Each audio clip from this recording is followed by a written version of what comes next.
Ako po si Dr. Benigno Manlapas, isang doktora na nakatuon sa pag-aalaga ng ating mga nakatatanda. Marami sa aking mga pasyente ang lumalapit sa akin dahil sa isang problemang tila simple pero lubhang nakaaabala sa kanilang pamumuhay, ang madalas na paggising sa gabi para umihi. Ito po ang nais kong talakayin sa inyo ngayon, hindi bilang isang komplikadong medikal na kondisyon, kundi bilang isang bagay na mayroon tayong magagawa para solusyonan sa natural na paraan. Umiinom ka ng tubig sa maghapon. Umiihi ka sa tamang oras. Ngunit tulad ng isang orasan, eksaktong 2:00 ng madaling araw, ginigising ka na naman ng iyong pantog. Hindi ito dahil sa matanda ka na. At hindi rin ito dahil sa sobrang dami ng iyong ininom. Ito ay dahil ang orasan sa loob ng iyong katawan ay nawala sa tamang tiempo. Ang orasan na kumokontrol sa iyong paghihi. At sa ngayon, ginigising ka nito sa kalagitnaan ng gabi sa paraang hindi mo namamalayan na ikaw mismo ang nagprograma. Iilan lamang ang nakakaalam na ang ating pantog ay may sariling biological clock, katulad ng utak, katulad ng atay, katulad ng bituka. Bawat organ ay may sariling perpektong oras para gumana sa loob ng isang araw. Ngunit kung kumain ka sa maling oras, natulog sa maling oras, o uminom ng tubig sa maling oras, ang mga orasan na iyon ay nawawala sa sintunado. Hindi na sila nagtutugma. At pagdating sa iyong pantog, ang pagkagambalang ito ay tahimik na nangyayari kapag ang mga hormone na nagre-regula ng paghihi ay nagkagulo. Kapag ang iyong mga bato o kidneys ay patuloy na nagtatrabaho ng husto kahit na natutulog ka na. Kapag ang iyong pantog ay hindi na natutulog tulad ng dati at gumigising ka gabi-gabi nang hindi mo nalalaman kung bakit. Ngunit heto ang magandang balita.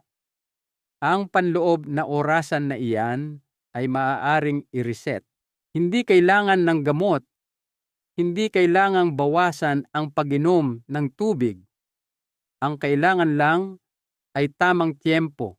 Sa araw na ito, ipapakita ko sa inyo kung paano i-reset ang natural na ritmo ng paghihi ng iyong katawan gamit ang 3 maliliit at simpleng pagbabago na magagawa mo sa loob lamang ng 3 araw.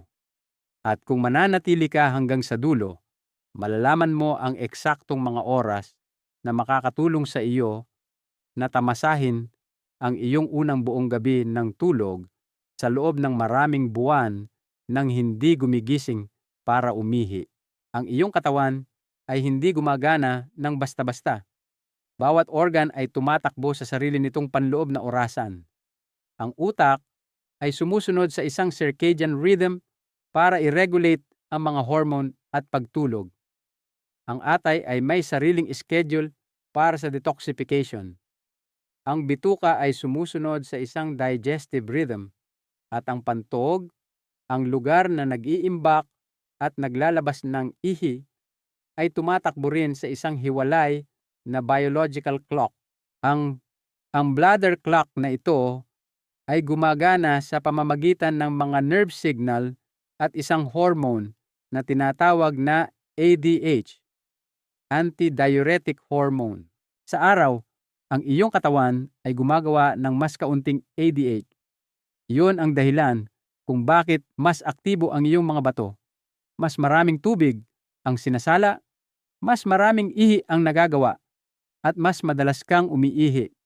Ngunit sa gabi, kapag nakatulog ka na, pinapataas ng iyong utak ang produksyon ng ADH.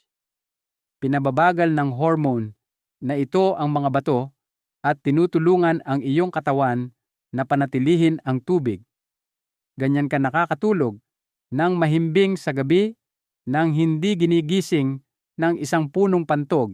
Ngunit kung kumakain ka ng gabi, natutulog ng gabi, at umiinom ng tubig sa hindi regular na oras sa loob ng maraming araw, nalilito ang iyong katawan. Ang orasan ng pantog ay nawawala sa tiempo sa orasan ng mga bato. Ang mga senyales ng pag-ihi ay naitutulak sa gabi. Ang ADH ay maaaring hindi na ilalabas sa tamang oras o na ilalabas sa maling oras, at ang resulta ay patuloy kang gumagawa ng sobrang ihi kahit na maaga kang matulog. Iniisip ng iyong katawan na gising ka pa at hindi titigil ang iyong pantog sa pagpapadala ng mga senyales para ito ay alisan ng laman. Hindi ito senyales ng pagtanda. Ito ay senyales ng isang nagambalang panloob na ritmo. At kung ang ritmong iyon ay maaaring magambala, maaari rin itong maibalik sa tamang paraan at sa tamang oras. Simula ngayon, maaari mong baguhin ang iyong dieta. Maaari mong ayusin ang iyong pag-inom ng tubig. Unang hakbang. Ang unang sistemang dapat mong i-reset, ngunit kung ang iyong tulog ay hindi pa rin regular, kung nagpupuyat ka o gumigising sa iba't ibang oras tuwing umaga, wala sa mga pagsisikap na iyon ang magdudulot ng pangmatagalang resulta. Ang pagtulog ay hindi lamang pahinga. Ito ang pundasyon na nagre-regula ng iyong panloob na ritmo, nag-a-activate ng mga mahahalagang hormone, at nag-uugnay sa mga function ng iyong mga organ, kabilang ang iyong pantog at mga bato. Isa sa pinakamahalagang hormone na ginagawa habang natutulog ay ang vasopressin, na kilala rin bilang antidiuretic hormone o ADH. Ang hormone na ito ay inilalabas ng hypothalamus kapag ang katawan ay pumapasok sa mahimbing na pagtulog. Gumagana ang ADH sa pamamagitan ng pagbabawas ng dami ng ihi na ginagawa ng mga bato na tumutulong sa katawan na panatilihin ang tubig sa buong gabi. Dahil dito, makakatulog ka ng tuloy-tuloy sa loob ng 6 hanggang 8 oras nang hindi ginigising ng pagnanais na umihi. Gayunpaman, ang ritmo ng paglalabas ng ADH ay ganap na kontrolado ng iyong sleep-wake cycle. Kung gabi ka na natutulog o patuloy na nagbabago ang iyong oras ng pagtulog, hindi matukoy ng hypothalamus ang eksaktong oras upang i-activate ang ADH. Ayon sa isang ulat mula sa Mayo Clinic at isang pag-aaral noong 2021 na inilathala sa Sleep Health Journal, ang pagtulog ng mas gabi sa alas 11 ng gabi sa loob ng ilang araw na sunod-sunod ay makabuluhang nagpapababa sa dami ng ADH na inilalabas sa gabi.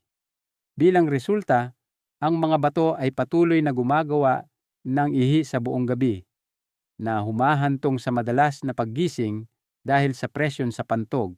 Ipinakita rin ng isa pang pag-aaral mula sa National Institutes of Health sa Estados Unidos na sa mga matatanda na nagpapanatili ng pare-parehong oras ng pagtulog, ang ADH ay mas maaga at mas tuloy-tuloy na inilalabas.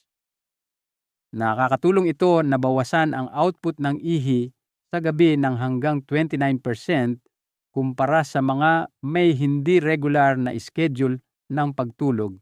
Nangangahulugan iyon na sa pamamagitan lamang ng pagpapabuti ng tiempo ng iyong pagtulog, maaari mong bawasan ng halos 1/4 ang bigat sa iyong pantog. Iyon ang dahilan kung bakit ang unang hakbang sa pag-reset ng iyong orasan sa pag-ihi ay ang patatagin ang iyong pagtulog. Subukang matulog sa isang takdang oras sa pagitan ng 9:30 at 10 ng gabi.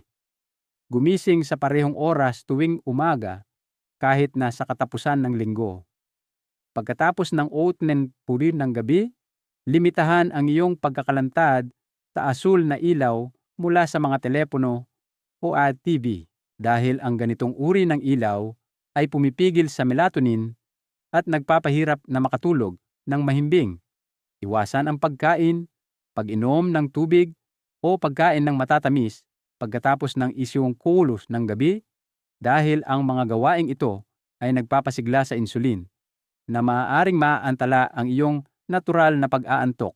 Kung pagbutihin mo lamang ang iyong pagtulog nang hindi ito isinasama sa dalawa pang salik, maaaring mabagal ang mga resulta. Ngunit kung magsisimula ka sa pagtulog at pagkatapos ay iayon ang iyong pag-inom ng tubig at ang iyong schedule sa banyo, ang iyong urinary system ay magsisimulang mag-synchronize muli. Ang mahimbing na pagtulog ay hindi isang gantimpala. Ito ang unang kasangkapan na nagsasabi sa iyong pantog na oras na para magpahinga. At ikaw din, ikalawang hakbang. Ang pangalawang ugali na nangangailangan ng pagwawasto, ang pagtulog sa tamang oras, ay ang unang hakbang. Ngunit kung hindi mo muling sanayin ang iyong pantog kung kailan ito dapat magpahinga, kahit ang maagang pagtulog ay hindi makakapigil sa mga senyales ng paggising sa kalagitnaan ng gabi. At isa sa mga pinaka-epektibong paraan upang maibalik ang ritmo ng pantog ay ang lumikha ng isang ugali ng pag-ihi sa regular na mga pagitan. Sa tuwing umiinom ka ng tubig, nagsisimula ang isang kadena ng mga biological na reaksyon. Ang mga bato ay nagsisimulang magsala, ang ihi ay nagsisimulang maipon, at ang utak ay tumatanggap ng mga senyales ng kapunuan ng pantog upang mag-trigger ng pagnanais na ilabas ito. Kung ang kadenang ito ay regular na nangyayari, muling matututunan ng iyong katawan ang koneksyon sa pagitan ng input at output. Ngunit kung masyado mong pinipigilan o pumupunta ka sa banyo kahit hindi mo pa naman talaga kailangan, ang mga senyalis na iyon ay nalilito. Hindi na alam ng utak ang tamang oras upang ipadala ang utos na ilabas ito at nawawala sa pantog ang kakayahang hulaan kung ano ang susunod na gagawin. Inirerekomenda ng mga espesyalista sa urology sa Cleveland Clinic na ang mga matatanda ay magsanay ng isang diskarte na tinatawag na timed voiding. Ang paraan ay napakasimple. Hindi mo kailangang maghintay hanggang sa makaramdam ka ng matinding pagnanais na umihi. At hindi ka rin dapat pumunta ng masyadong maaga. Sa halip, magtakda ng isang regular na schedule upang pumunta sa banyo bawat araw na tumutugma sa mga oras na umiinom ka ng tubig. Halimbawa, kung umiinom ka ng tubig ng sidimahanaman ng umaga, 12 binuwalan ng tanghali, 3 biluwagilan ng hapon, at mulbilugan ng hapon, ang pagpunta sa banyo mga 1 hanggang 2 oras pagkatapos nito ay makakatulong na i-reset ang iyong natural na reflex. Ang mahalaga ay hindi ang eksaktong minuto, kundi ang pare-parehong pag-uulit. Ganyan natututo at naaalala ng iyong central nervous system ang cycle. Isang napakahalagang bagay na dapat tandaan ay ang iwasan ang parehong matinding gawi. Ang una ay ang pagpigil ng iyong ihi ng masyadong matagal. Kapag nag-iimbak ka ng ihi sa pantog sa loob ng mahabang panahon, ang pader ng pantog ay masyadong nababanat. Ang kalamnan na kumukontra para ilabas ang ihi ay masyadong madalas at matagal na hinihila na nagiging sanhi ng paghina nito sa paglipas ng panahon. Kung ito ay paulit-ulit na nangyayari, nawawala sa pantog ang kakayahang kumontra ng epektibo. Maaari mong maramdaman ang pagnanais na umihi, ngunit ang daloy ay nagiging mahina, nag-aalangan, at hindi kumpleto. Sa katagalan, lumalaki ang pantog, nawawala ng pagkaelastiko, at nagsisimulang mag-iwan ng natirang ihi na nagpapataas ng panganib ng impeksyon. Ang pangalawang ugali ay ang pag-ihi ng masyadong maaga bago pa mapuno ang pantog. Ito ay karaniwan sa mga taong nakaranas ng problema sa pag-ihi sa gabi o pagkaapurahan. Marami ang pinipiling umihi para sigurado sa tuwing makakaramdam sila kahit bahagyang presyon o bago matulog kahit hindi naman talaga kailangan. Ngunit kung umiihi ka habang halos walang laman pa ang pantog, ang mga pressure sensor sa pader ng pantog ay nagiging sobrang sensitibo. Sa paglipas ng panahon, nawawala sa iyong katawan ang kakayahang malaman ang pagkakaiba sa pagitan ng isang tunay na pagnanais at isang huwad. Ang resulta ay maaari kang magising sa gabi dahil sa isang bahagyang pakiramdam na kailangan mong umihi kahit na halos walang laman ang pantog. Pareho sa mga ugaling ito, ang pagpigil ng matagal o ang pag-ihi ng masyadong maaga ay maaaring makagambala sa nervous system na kumokontrol sa pag-ihi. Iyon ang dahilan kung bakit kailangan mong ibalik ang natural na ritmo ng iyong katawan sa pamamagitan ng pagpapanatili ng isang pare-parehong schedule ng pag-ihi na sumusunod sa mga tunay na senyales sa tamang oras. Ipinakita ng mga medical na journal tulad ng Neurourology and Urodynamics at Journal of Geriatric Urology na para sa mga matatanda, ang pagpapanatili ng isang regular na schedule ng pag-ihi sa araw ay nakakatulong na maibalik ang matatag na voiding reflexes. Ito naman ay nagbabawas ng mga paggising sa gabi. At kapag ito ay sinamahan ng tamang tiyempo ng tubig at isang pare-parehong routine sa pagtulog, ang pagbuti ay nagiging mas makabuluhan. Hindi mo kailangang baguhin ang lahat ng sabay-sabay. Magsimula lamang sa pinakamaliit na pagbabago. Pumunta sa banyo sa tamang oras.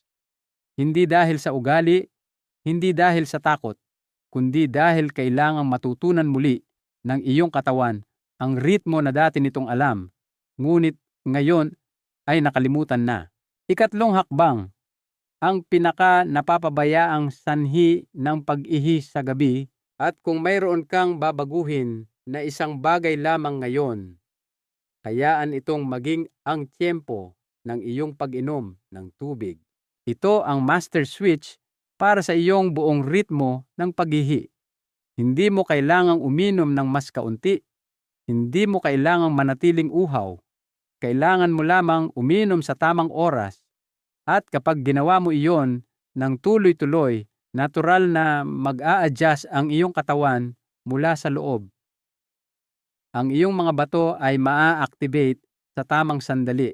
Ang iyong pantog ay hindi mapipilitang magtrabaho nang wala sa schedule at ang antidiuretic hormone o ADH ay magti-trigger sa tamang oras sa gabi upang panatilihin ang tubig at tulungan kang matulog ng mahimbing hanggang umaga.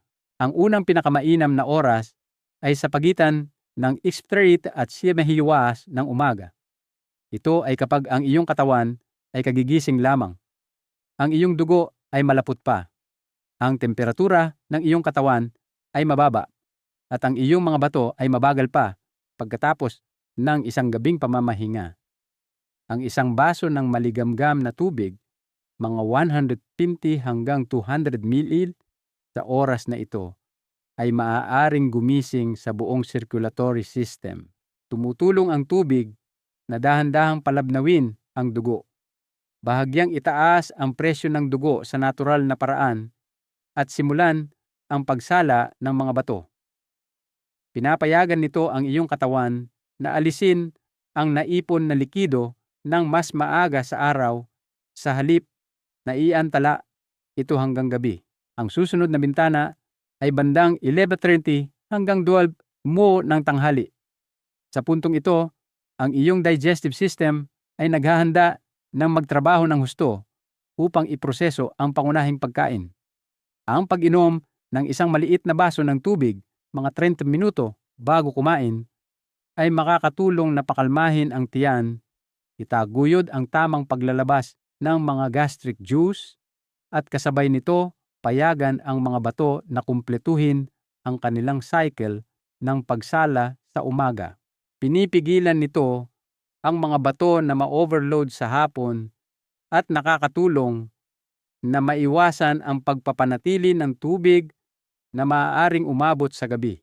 Sa pagitan ng 3 at 4 milabaw ng hapon ay kung kailan maraming matatanda ang nagsisimulang mapansin ang mabibigat na marka ng medyas sa binti o mas masikip na sapatos.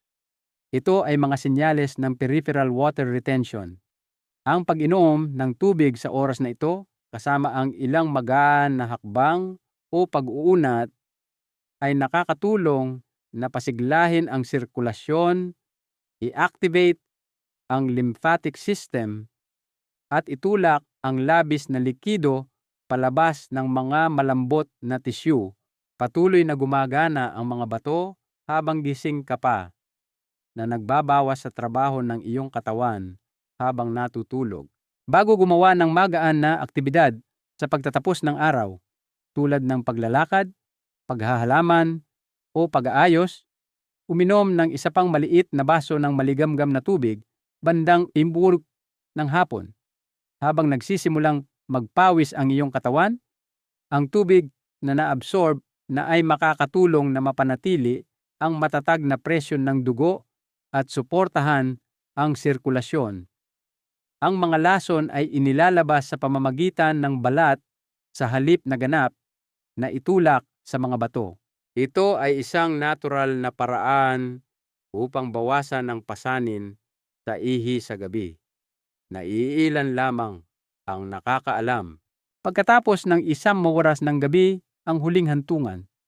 Mula sa puntong ito, kung patuloy kang iinom ng tubig, lalo na ang mga malamig na inumin, matatamis na inumin, o herbal na tsaa, mapipilitan ang iyong pantog na magpatuloy sa pagtatrabaho habang sinusubukan ng iyong katawan na magpahinga. Ayon sa Johns Hopkins, ang paghinto sa pag-inom ng tubig pagkatapos ng kapalig ng gabi ay maaaring magpataas ng tagal ng mahimbing na pagtulog ng halos 20%. Kung nauuhaw ka, humigop lamang ng maliliit na halaga ng maligamgam na tubig, mga 20 hanggang 30 ml bawat higop. Ayon sa mga rekomendasyon mula sa Cleveland Clinic at Johns Hopkins, ang tiempo ng iyong pag-inom ng tubig sa maghapon ay may malaking papel sa biological rhythm ng mga bato at pantog. Ang pag-inom sa tamang oras ay tumutulong sa mga bato na magsala ng mas maaga, pinabawasan ang pag-ipon ng likido sa gabi, at pinabababa ang panganib ng pag-ihi sa gabi.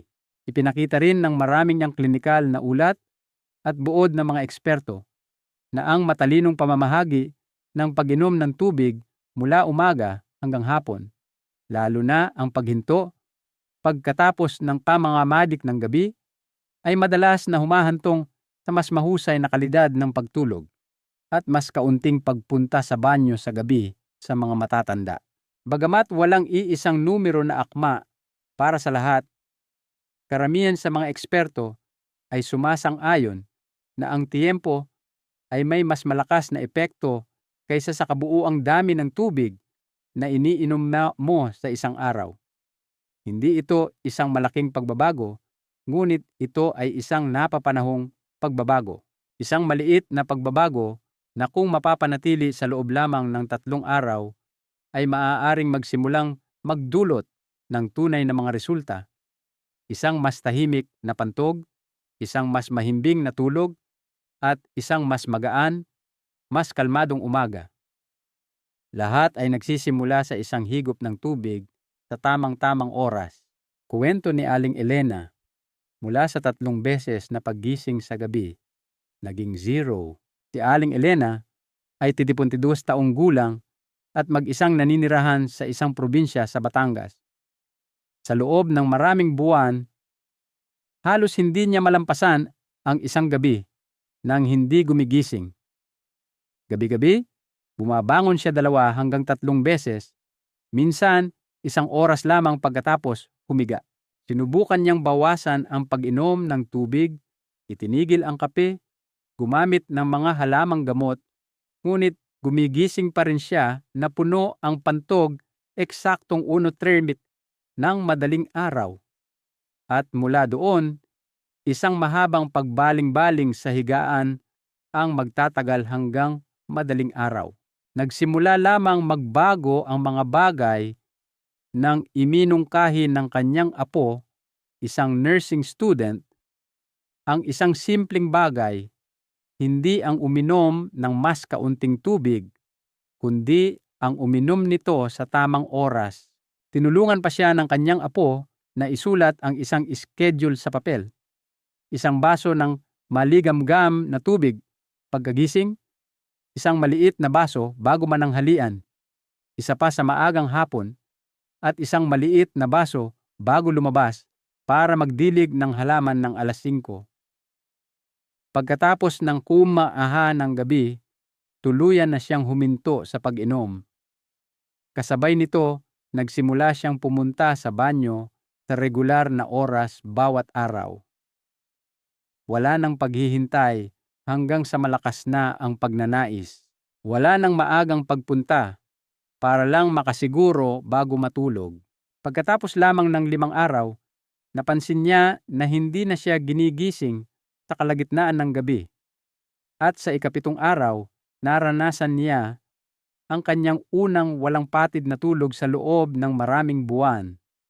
Walang tableta, walang tsaa, walang halamang gamot, isang banayad na pag-reset lamang ng kanyang biological rhythm. Sinasabi ng mga geriatric expert sa Mayo Clinic na ang pagkontrol sa pantog ay hindi ganap na nakasalalay sa edad o dami ng likido. Nakasalalay ito sa ritmo. Kapag ibinalik mo ang iyong katawan sa isang regular na cycle, hindi mo kailangang pilitin ang iyong sarili na tandaan. Malalaman ng iyong katawan kung kailan dapat pigilan at kailan dapat ilabas. Walang sino man ang gustong maging gising ng alas 2 ng umaga. At ngayon, naiintindihan mo na kung bakit marahil ito ay nangyayari sa iyo. Ang madalas na pag-ihi sa gabi ay hindi isang hindi maiiwasang bahagi ng pagtanda.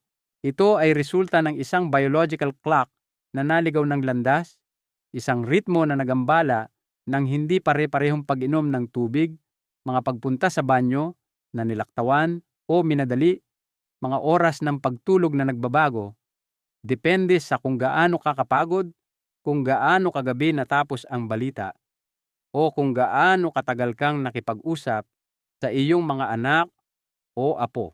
Bawat isa sa maliliit na ugaling iyon, bagamat tila hindi nakakapinsala, ay dahan-dahang sinisira ang kakayahan ng iyong katawan na i-coordinate ang natural na pagtutulungan sa pagitan ng mga bato, utak at pantog.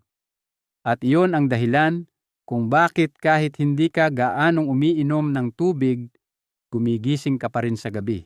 Ang mahalagang aral dito ay ito. Mayroon kang kapangyarihan na ibalik ang natural na ritmo ng iyong katawan. Hindi mo kailangan ng mga komplikadong solusyon. Ang kailangan mo lang ay disiplina at tamang tiyempo. Ang pag-aalaga sa iyong katawan ay parang pag-aalaga sa isang hardin. Kailangan itong diligan at alagaan sa tamang oras upang ito ay mamulaklak ng maganda. Maaari mong i-reset ang ritmong iyon sa 3 hakbang lamang. Ang unang hakbang ay ang pag-inom ng tubig sa tamang oras. 5 simpleng bintana ng oras upang matulungan ang iyong mga bato na magsala ng maaga at ang iyong pantog na magpahinga sa tamang oras. Ang pangalawang hakbang ay ang pag-ihi ayon sa schedule. Huwag itong pigilan ng matagal. Huwag pumunta ng masyadong maaga. Bawat tamang tiyempo na pagpunta sa banyo ay isang pagkakataon upang muling sanayin ang iyong katawan kung paano kontrolin ang pag-ihi.